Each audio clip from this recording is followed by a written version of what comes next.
I've carried an EpiPen every single day for 27 years. My cashew allergy nearly killed me when I was 9. Throat swelling, shut, turning blue in the emergency room, my mother screaming for help. You'd think that would be enough to make my family take it seriously. You'd be wrong. Last Thanksgiving, my sister Lydia shoved a spoonful of her homemade chicken sauce into my mouth before I could stop her. "Stop pretending," she said, her voice dripping with disgust. "No one believes you anymore." The burning started immediately, that familiar fire spreading across my tongue. I reached for my purse for my EpiPen, but it wasn't there. I'd checked it that morning. I know I had. My throat began to close. I clawed at my neck, gasping, while Lydia stood there watching. And my mother. She picked up her fork and kept eating. I almost died on my childhood kitchen floor. But here's what my sister didn't know: there was a camera in that kitchen. And 3 weeks later, at our father's will, reading, the lawyer pressed play. Have you ever watched Karma Satisfying? Arrive in real time. My name is Cassandra Miller. I'm 36 years old, and I own a small interior design firm in Boston that I built from nothing after leaving my hometown at 18 with $200 and a heart full of resentment. I thought I'd made peace with my past. I was wrong. The call came on a Tuesday afternoon, my mother's voice sharp with accusation rather than grief. Your father is dying. If you have any conscience left, you'll come home. No hello, no please, just guilt weaponized the way she'd always used it. I told myself I wouldn't go. I lasted 3 hours before I was in my car, driving the familiar route to Millbrook, the quiet suburb. 40 minutes outside Boston, where everyone knows your business and nobody forgets your mistakes. Lydia met me at the door before I could even knock. My younger sister had always been beautiful in that polished, deliberate way. Perfect hair, careful makeup, clothes that said devoted daughter without trying too hard. But something was different now. She kept glancing at her phone. Her smile didn't reach her eyes. You can see Dad for 15 minutes, she said, blocking the doorway. He needs his rest. I'd driven 3 hours, and she was already setting visiting hours. Inside, I found my mother hovering near Lydia, like a shadow, watching her for cues on what to say, how to react. The house smelled like cleaning products and sickness. My father was upstairs, confined to his bedroom, and Lydia controlled access to him like a prison warden, but she couldn't watch him every second. On my second day home, Lydia left for the pharmacy.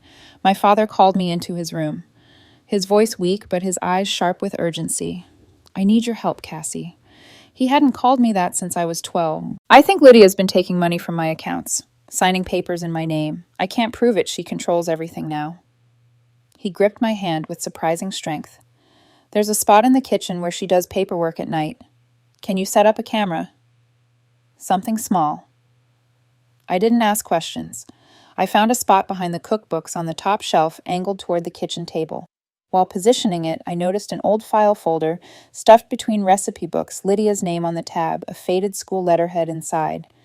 I pulled out the first page and read, regarding the incident involving a student's allergic reaction at the bake sale.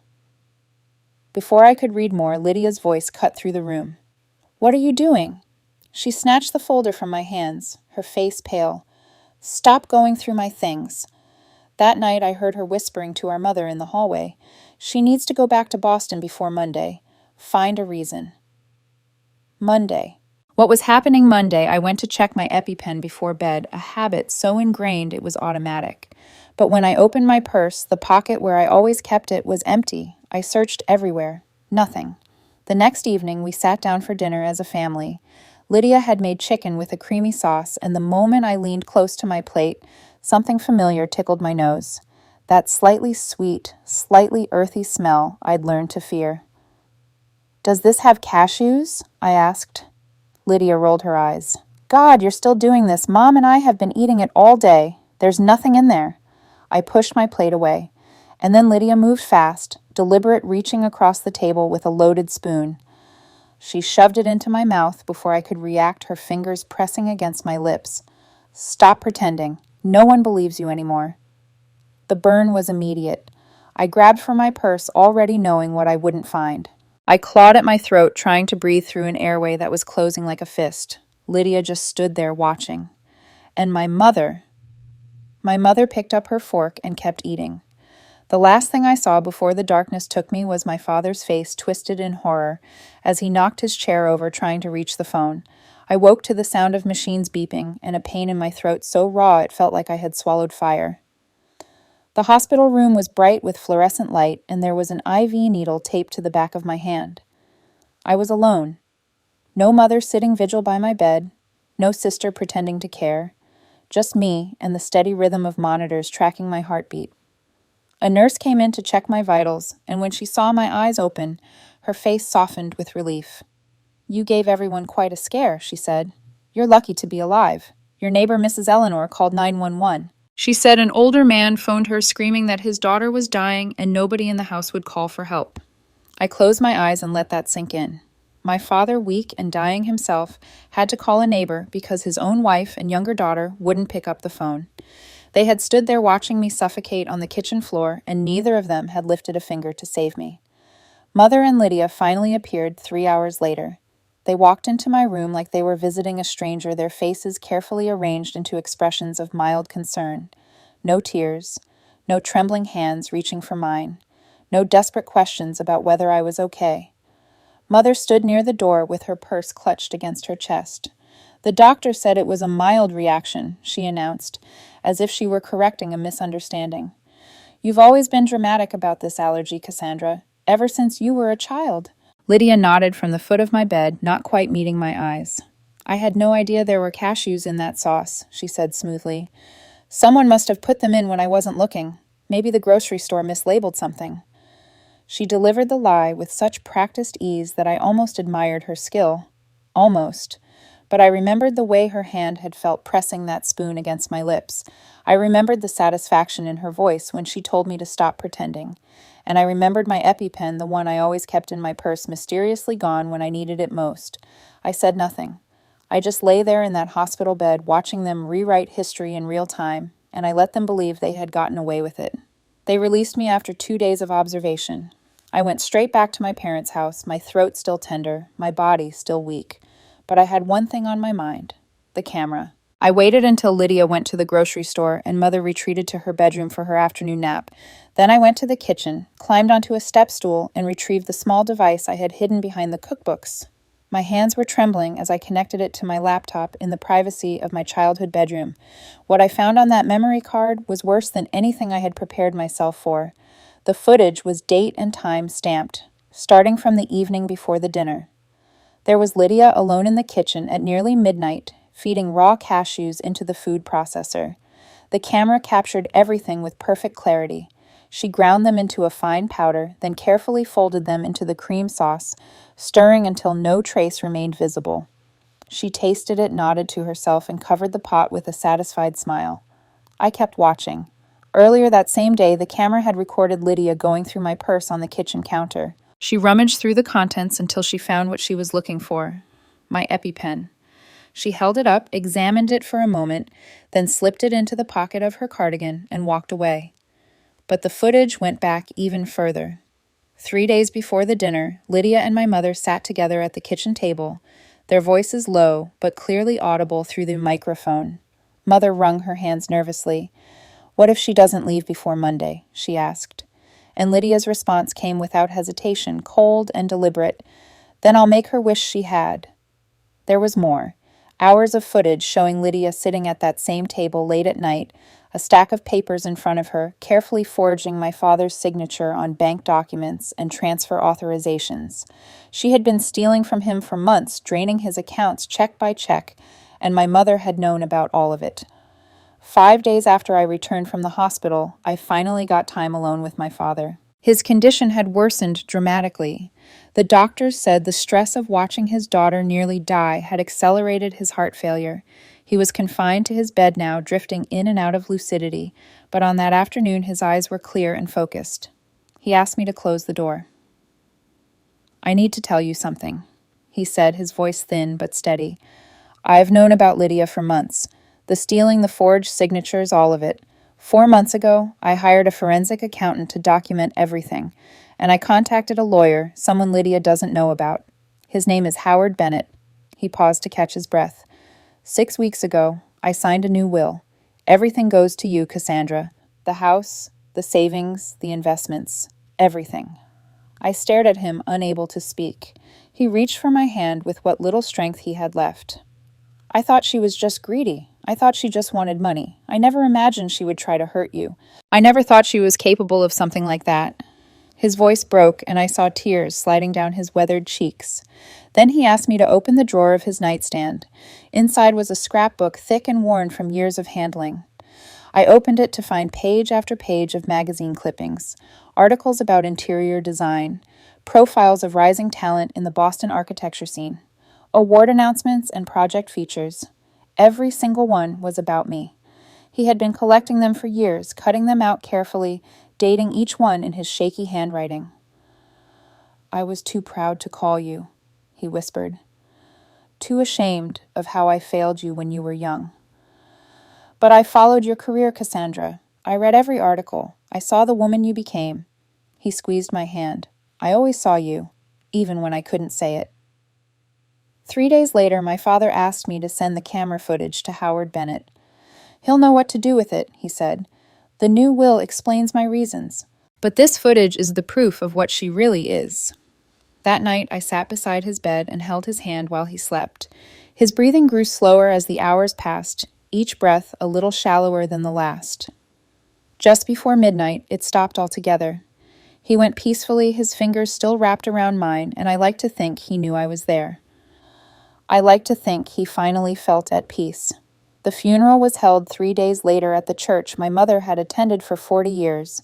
Lydia wore an elegant black dress and delivered a tearful eulogy about family loyalty and honoring our father's memory.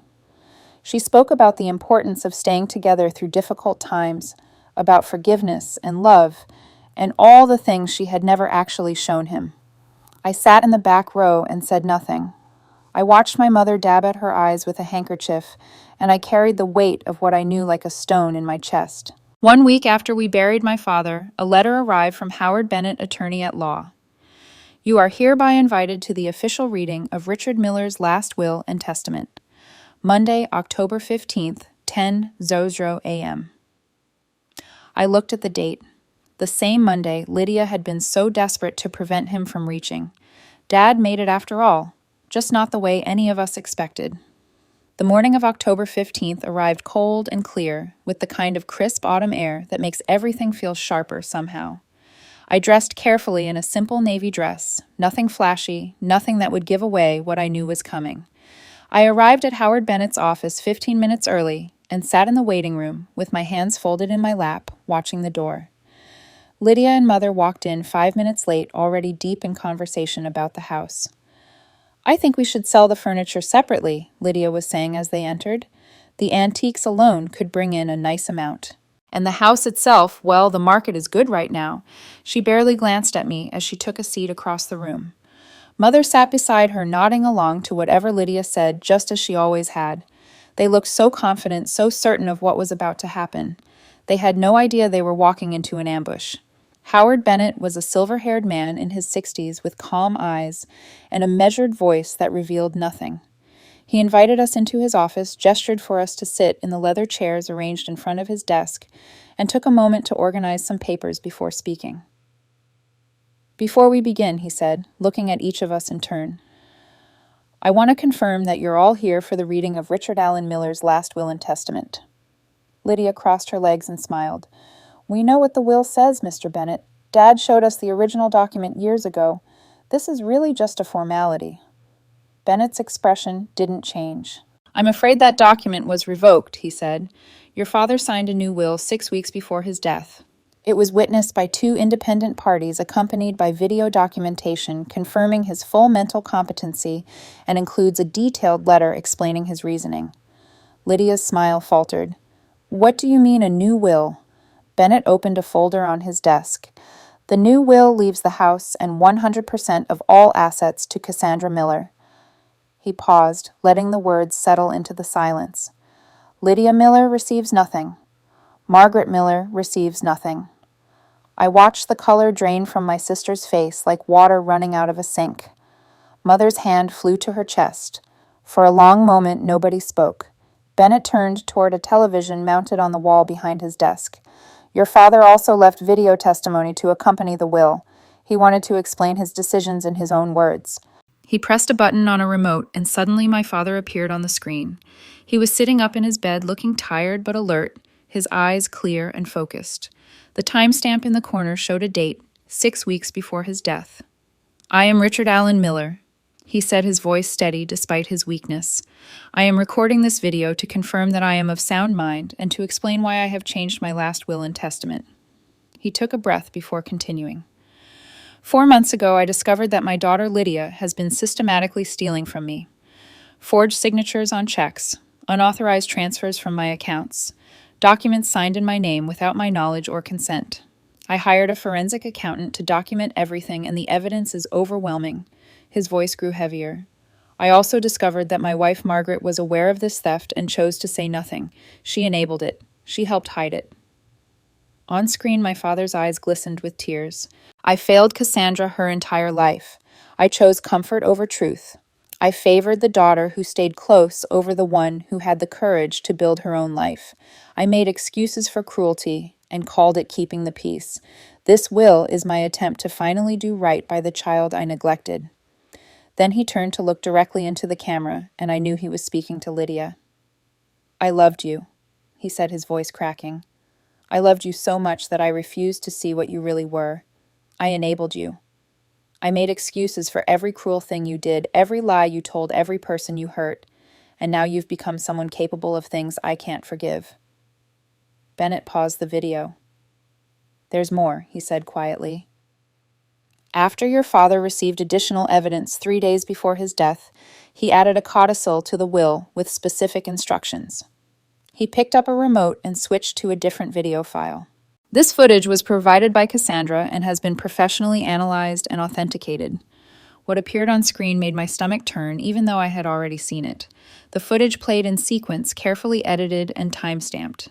First came records recovered from Lydia's phone by a forensic specialist showing her search history from the night before the dinner.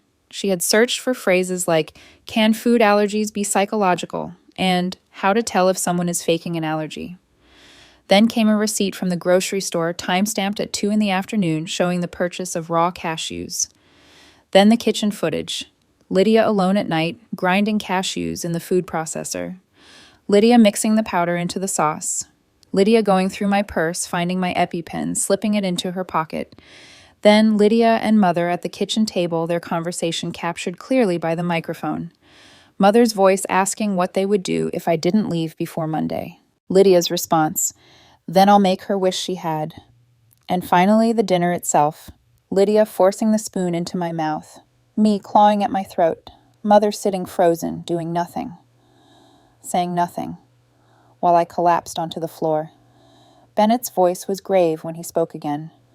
"Your father viewed this footage 3 days before he died. He instructed me to forward all evidence to the district attorney's office immediately upon his death. That process is already underway. Lydia, you're facing potential charges for financial exploitation of a vulnerable adult and assault with intent to cause serious bodily harm. Margaret, you may be called as a witness or potentially charged as an accessory, depending on what the investigation reveals." But Bennett wasn't finished. He returned to my father's video testimony. "There's one more thing your father wanted you to know," he said, pressing play. My father appeared on screen again, looking older, somehow wearier. "2 years ago," he said, "I tracked down a woman named Amanda Chen. When Lydia was in high school, she organized a bake sale. A girl named Amanda had a severe allergic reaction to something she ate there. The school investigated but couldn't prove intent. Amanda's family couldn't afford to pursue legal action, so the matter was dropped." He paused, gathering himself. "I found Amanda, and I paid for her nursing education. Anonymously. I couldn't undo what happened to that girl. But I could give her a future." His eyes hardened. "1 incident could be an accident. 2 is a pattern. Lydia, you need help. Real help. Professional help. I hope that whatever consequences come from this will give you the time and the reason to finally get it." The video ended. The room was completely silent, except for the sound of Mother crying softly into her hands. Lydia sat rigid in her chair, her face white with shock and rage. Then she exploded. She leapt to her feet, pointing at me with a shaking finger. "You did this!" she screamed. "You manipulated a dying old man. You poisoned him against his own family. Everything he said was a lie, and you made him believe it." She turned to Bennett, her voice rising. "This will is fraudulent. He wasn't in his right mind. I'll contest this in court. I'll fight this until there's nothing left." Bennett remained calm. "You're welcome to try," he said. "But I should warn you that the video documentation of your father's mental competency is extensive, and the forensic evidence of your actions is overwhelming. Any legal challenge would likely only result in additional exposure of the evidence against you." Mother sat frozen in her chair, tears streaming down her face, staring at nothing. Perhaps she was finally understanding what she had helped create. Perhaps she was realizing that her blind loyalty to Lydia had cost her everything. Or perhaps she was just mourning the comfortable life she had always taken for granted. I stood slowly smoothing the front of my dress. I looked at my sister, really looked at her, at the rage and the fear and the desperation, twisting her features into something ugly. "You had 34 years of his love," I said quietly. "His money, his protection, his excuses, and it still wasn't enough for you. That's not my fault, Lydia. It was never my fault." I picked up my purse and walked toward the door. Behind me, I heard Lydia still shouting, heard Mother's broken sobbing, heard Bennett's measured voice trying to restore order. But I didn't look back. I stepped out into the October sunlight, felt its warmth on my face, and took a deep breath of cool autumn air. For the first time in my life, I didn't feel like the one who lost. The weeks that followed the will reading brought a kind of justice I had never dared to imagine. Lydia hired a lawyer to contest the will within days of that meeting in Howard Bennett's office. She claimed our father had been mentally incompetent, that I had manipulated him in his final weeks, that the new will was fraudulent. But her challenge was dismissed in less than a month. The video documentation of our father's mental clarity was too thorough, the independent witnesses too credible, the forensic evidence too overwhelming. The judge didn't even need to deliberate. Meanwhile, the insurance company completed its own investigation into the forged beneficiary documents. They confirmed that the signature changing the policy to Lydia's name alone was fraudulent, and they referred the matter to law enforcement. The district attorney's office moved forward with formal charges. Lydia was charged with financial exploitation of a vulnerable adult for the theft from our father's accounts and assault in the second degree for the cashew incident. The premeditation was proven beyond any reasonable doubt by her phone search history. The store receipt for the cashews, the video of her grinding them into the sauce, and the footage of her stealing my EpiPen. They found the EpiPen in her car during a search, still in its case, exactly where she had hidden it. My mother was offered an immunity deal. If she testified truthfully about what she knew and when she knew it, she wouldn't be charged as an accessory. For the first time in her entire life, my mother had to choose between her two daughters. She chose herself, which meant she chose the truth, which meant she chose me, by default. I don't know if that counts as growth or just survival instinct. In a small town like Millbrook, news travels faster than the speed of good intentions. Within weeks of Lydia's arrest, everyone knew everything. The parents at the elementary school where she taught learned about the charges, not just the financial fraud, but the allergy attack, the hidden EpiPen, the pattern going back to high school with Amanda. They learned that their children's teacher had deliberately triggered what could have been a fatal allergic reaction in her own sister.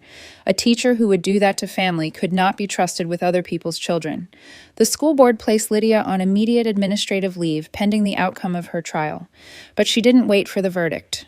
Within 2 months, facing mounting legal bills she couldn't pay, and a community that crossed the street to avoid her, Lydia resigned. The church my mother had attended for 30 years quietly removed her from all committees. No announcement, no confrontation, just a gentle suggestion that perhaps she should take some time away. Neighbors who had waved to her for decades suddenly found reasons to look the other way. In a small town, social death can be worse than prison. You can't escape the whispers when everyone knows your name. I moved into my father's house and began renovating it room by room, not to erase him, but to make it mine while preserving what mattered. I kept his study exactly as he had left it, with his books and his reading chair and the lamp he always used. But I repainted the kitchen in brighter colors, replaced the heavy curtains with lighter ones that let in more sun, and turned the guest bedroom into a home office where I could run my design business remotely. One afternoon, while going through boxes in the attic, I found his scrapbook again. I sat on the dusty floor and read through every page. 47 articles he had saved over 9 years, each one carefully cut out and dated in his shaky handwriting. Reviews of projects I had designed. Profiles in architecture magazines. A small mention in a Boston newspaper when I won a regional award. He had seen everything, followed every step of my career, and never once told me. I cried for an hour mourning not just the father I lost, but the relationship we could have had if either of us had been brave enough to reach out. I decided to do something meaningful with part of the inheritance. I established a small scholarship fund for first-generation college students who weren't supported by their families, kids who had to build their own foundations because the ones they were given had cracks. I didn't name it after anyone. Some wounds don't need monuments. I just wanted to help someone else find their footing, the way I eventually found mine. 4 months after the will reading, a letter arrived that changed everything I thought I knew about my father's final years. It was from a woman named Amanda Chen, and it came with a photograph. Amanda was now a registered nurse in her final year of specialty training. In her letter, she explained that my father had found her 2 years ago. He had tracked her down through old school records and social media, and he had reached out to apologize for what his daughter had done to her at that bake sale so many years before. But he didn't stop at an apology. He paid for her entire nursing education anonymously, asking only that she never tell anyone where the money came from. Amanda only learned the truth after my father died, when Howard Bennett contacted her as instructed. The photograph she included showed her at her nursing school graduation, beaming in her cap and gown, holding a card that read, "From someone who believes in second chances." I stared at that photo for a long time. My father's redemption hadn't begun when I came home to Millbrook. It had begun years earlier, quietly, without recognition or praise. He had been trying to make amends long before he knew his time was running out. He just never told anyone. I put the photo on my desk next to the scrapbook. 2 pieces of evidence that the man I thought I knew had been someone deeper, someone better, someone still capable of growth, even at the end. 6 months after the will reading, on a gray Sunday afternoon, my doorbell rang. I wasn't expecting anyone. When I opened the door, Lydia stood on the porch. She had lost at least 20 pounds, and dark circles shadowed her eyes. She was wearing clothes I had never seen her wear before, simple and worn. Nothing like the polished outfits she used to choose so carefully.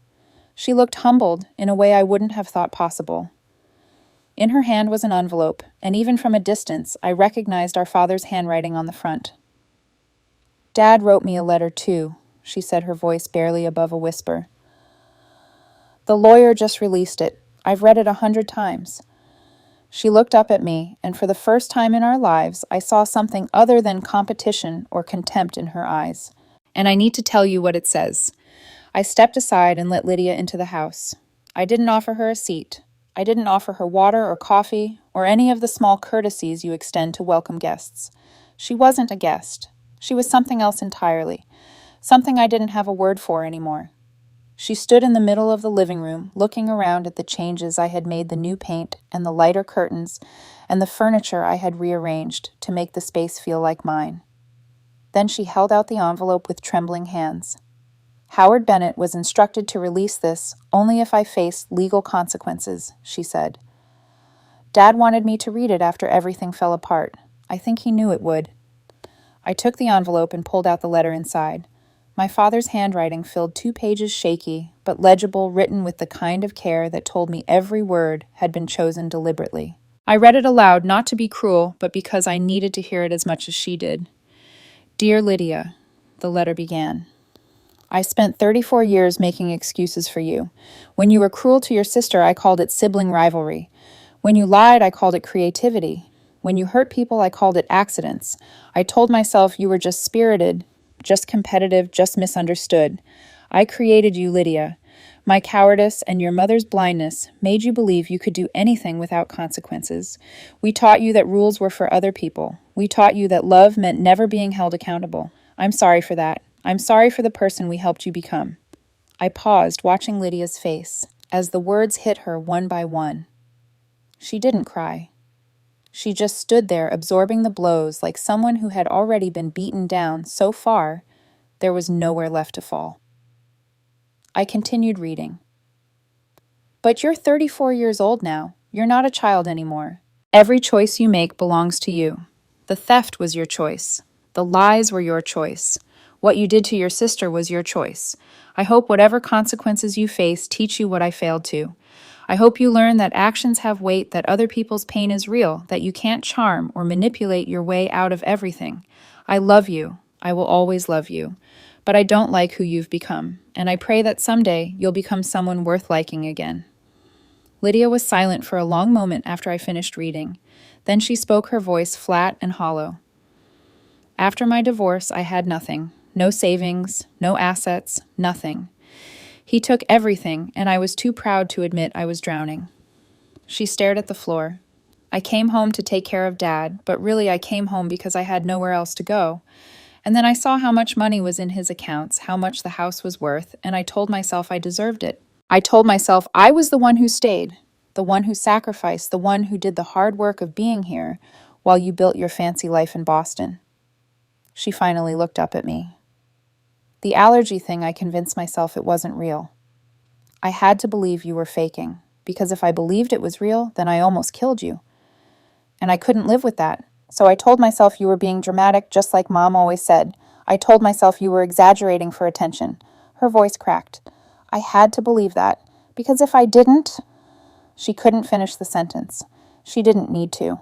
I understood what she was saying. I understood the twisted logic of someone who had done something unforgivable and needed to reshape reality to survive it. I understood, but understanding isn't the same as forgiveness. Understanding doesn't erase what happened.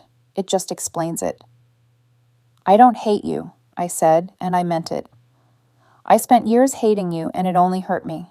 It ate away at me while you went on living your life without a second thought. So I let it go, not for you, for me. Lydia's eyes flickered with something that might have been hope. I extinguished it with my next words. But I will never trust you. You knew my allergy was real. You watched me almost die when we were 9 years old. You saw me turn blue and stop breathing. You saw the paramedics working on me. That wasn't something you could forget or convince yourself didn't happen. You chose to believe a lie because the truth was inconvenient for what you wanted to do. That's who you are, Lydia. Someone who rewrites reality to justify her choices. She flinched, but didn't argue.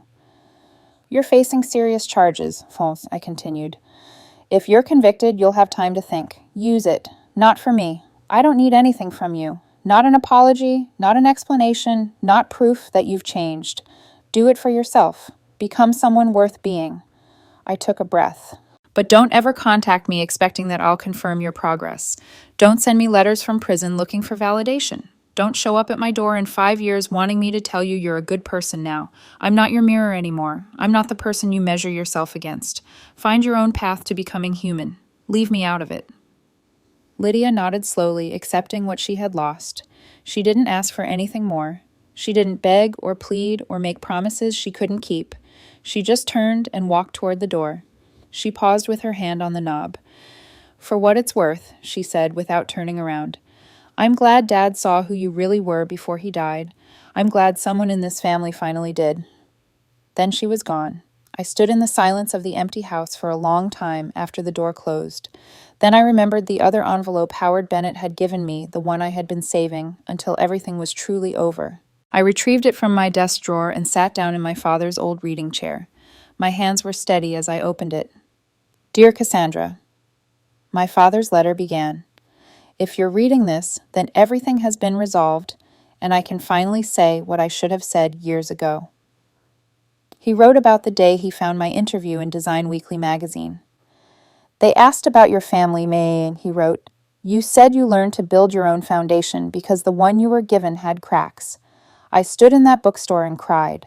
Right there in the middle of the aisle, a 66-year-old man weeping over a magazine while strangers walked past.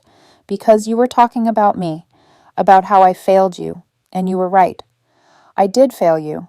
I chose the easy daughter over the brave one. I chose comfort over truth. I chose wrong again and again until it was almost too late to choose differently. The letter continued for another page, but the words that stayed with me were near the end. I'm proud of you, Cassandra, not because you succeeded despite me, though you did, but because you became kind anyway. You could have become hard. You could have become bitter, closed off, unable to trust anyone. You could have become like Lydia. But you chose differently. That's not my legacy. That's yours. That's all you. I placed my father's letter in the scrapbook next to the 47 articles he had saved over 9 years and never shown me. The autumn light caught the dust motes floating in the air as I looked around the living room. My living room now in a house that finally felt like home. I thought about forgiveness, about whether some people deserve it, whether it even matters if they do. And I realized the question was never about them at all. It was about me, about whether I would let what they did define the rest of my life. I chose my answer a long time ago when I left this town at 18 with nothing but a suitcase and a refusal to break. I whispered it now to the empty room, to my father, to myself. Not everyone deserves forgiveness, but everyone deserves the chance to become whole. I'm already there. I've been there for years. I just didn't know it until now. Cassandra's story reminds us of something we often forget: the people who are supposed to love us the most can sometimes hurt us the deepest. But it also teaches us that we have a choice in how we respond. We can let betrayal make us bitter, or we can let it make us stronger. We can spend our lives waiting for apologies that may never come, or we can build something meaningful with our own hands. If you have ever been the overlooked child, the one whose pain was dismissed as drama, the one who had to leave home to find yourself, know this: your worth was never determined by the people who failed to see it.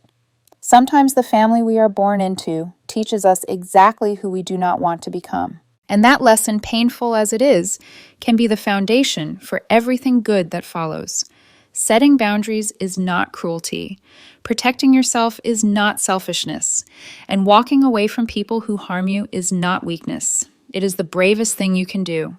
If this story touched your heart, please subscribe to our channel and share your thoughts in the comments below. Have you ever had to set boundaries with family? How did you find the strength to protect yourself? We would love to hear your story. Thank you for listening.